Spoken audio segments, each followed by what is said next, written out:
কেমন আছো বন্ধুরা? আজকের ভিডিওতে আমরা কথা বলবো ঢালিউড ইন্ডাস্ট্রিতে কি কি হতে যাচ্ছে, কোন কোন সিনেমার পোস্টার এসেছে সেই সব কিছু নিয়ে।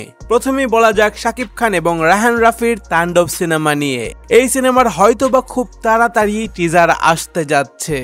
রায়হান রাফি সিনেমাটির টিজার প্রিভিউ করছে, এমন একটা ছবি ইন্টারনেট জগতে অনেক ভাইরাল হয়েছে।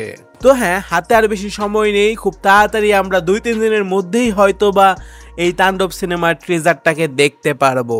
এরপর দেখা যায় রোশানেরও নাকি একটি সিনেমা এবারের ঈদে আসতে যাচ্ছে।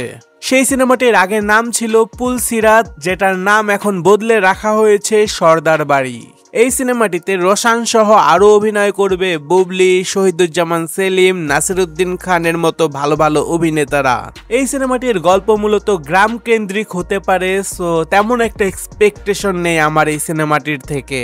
যেহেতু রোশানের কথায় এসেছি, তাহলে আরেকটা কথা বলা যাক। রোশান নাকি তাণ্ডব সিনেমায় ক্যামিওর অফার পেয়েছিল, কিন্তু সে অনেকদিন ধরে অভিনয় থেকে দূরে আছে বলে সেটাকে সে রিজেক্ট করে দেয়। আমরা জানি তাণ্ডব সিনেমার মাধ্যমে রায়হান রাফি তার সিনেম্যাটিক ইউনিভার্সে শুরু করতে যাচ্ছে। যদি ক্যামিওতে রোশানকে দেখা যেত শাকিব খানের বিপরীতে, তাহলে কিন্তু দর্শকরা তার সিনেমার জন্য অপেক্ষা করত। কিন্তু সে জানিয়েছে সেই যে চরিত্রটার জন্য অফার পেয়েছিল, সেই চরিত্রটাতে নাকি আরো অনেক বড় অভিনেতারা অভিনয় করতে যাচ্ছে এখন। এরপর এসে যায় আমাদের সামনে আরো একটি নতুন সিনেমার অ্যানাউন্সমেন্ট, যেটা সামনের ঈদুল আজহায় মুক্তি পাবে। এবং হ্যাঁ, সেই পোস্টারটা দেখে বলতেই হবে যে অনেক ভালো পোস্টার হয়েছে। সিনেমাটির নাম হচ্ছে নাদান এবং এখানে অভিনয় করবে শ্যামল মাওলা। শ্যামল মাওলা থ্রিলার জাতীয় সিনেমায় ভালো অভিনয় করে এবং মনে হচ্ছে এই সিনেমাটাও একটা থ্রিলার সিনেমা হবে। এই পোস্টারটা দেখে মনে হয় আমাদের ইন্ডাস্ট্রিতে মালায়ালাম ইন্ডাস্ট্রির মতো সিনেমা হতে যাচ্ছে। তো হ্যাঁ, পোস্টারটা দেখার পর কমপক্ষে আমি এই সিনেমাটার জন্য কিছুটা এক্সাইটেড আছি, বাকিটা বোঝা যাবে ট্রেলার আসার পর। এরপর আমরা দেখতে পাই বাংলাদেশি অনেকগুলো পরিচালক এবং প্রডিউসার মিলে একসাথে হয়েছে।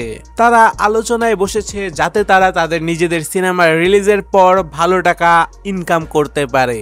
বর্তমান সময়ে সিনেমার আয়ের বেশিরভাগ অংশ সিনেমা হলরা নিয়ে যায়, সেটাকে আলোচনার মাধ্যমে কিভাবে গুছিয়ে আনা যায় তারই প্রচেষ্টা করছে পরিচালক এবং প্রডিউসাররা। এই বিষয়টাকে আমি সাধুবাদ জানাই যে সকল পরিচালক এবং প্রডিউসাররা একসাথে হয়েছে এবং একটা কিছু সমাধান করার চেষ্টা করছে। আশা করা যায় যে সামনে আমরা এর প্রতিফলনটা দেখতে পারবো। এরপর কাজল আরফিন অমির ব্যাচেলার পয়েন্ট সিজন 5 এরও একটা পোস্টার এসে যায়। খুব দ্রুতই এই সিজনটা ইউটিউবে রিলিজ করা শুরু হবে। এরপর মোশাররফ করিমের আরো একটা সিরিজ, যেটা সামনের 5ই জুন ওটিটি প্ল্যাটফর্ম হইচইয়ে মুক্তি পাবে, তার পোস্টার রিলিজ পেয়েছে। সিরিজটার নাম হচ্ছে বহিমিয়া ঘোড়া এবং এখানে অভিনয় করতে যাচ্ছে মোশাররফ করিম সহ আরো বিভিন্ন অভিনেত্রী। এরপর ঈদুল আজহায় মুক্তি পেতে যাওয়া 2টা সিনেমার পোস্টার রিলিজ পেয়েছে। একটা হচ্ছে এশা মার্ডার কেস, আরেকটা হচ্ছে নীলচক্র। এই দুইটাই হচ্ছে ক্রাইম মিস্ট্রি থ্রিলার সিনেমা। দেখা যাক কোনটা এগিয়ে যায় সামনের ঈদে মুক্তি পাওয়ার পর। আপনাদের এই সব নিউজ জানার পর কি মতামত সেটা কমেন্টে জানাতে পারেন।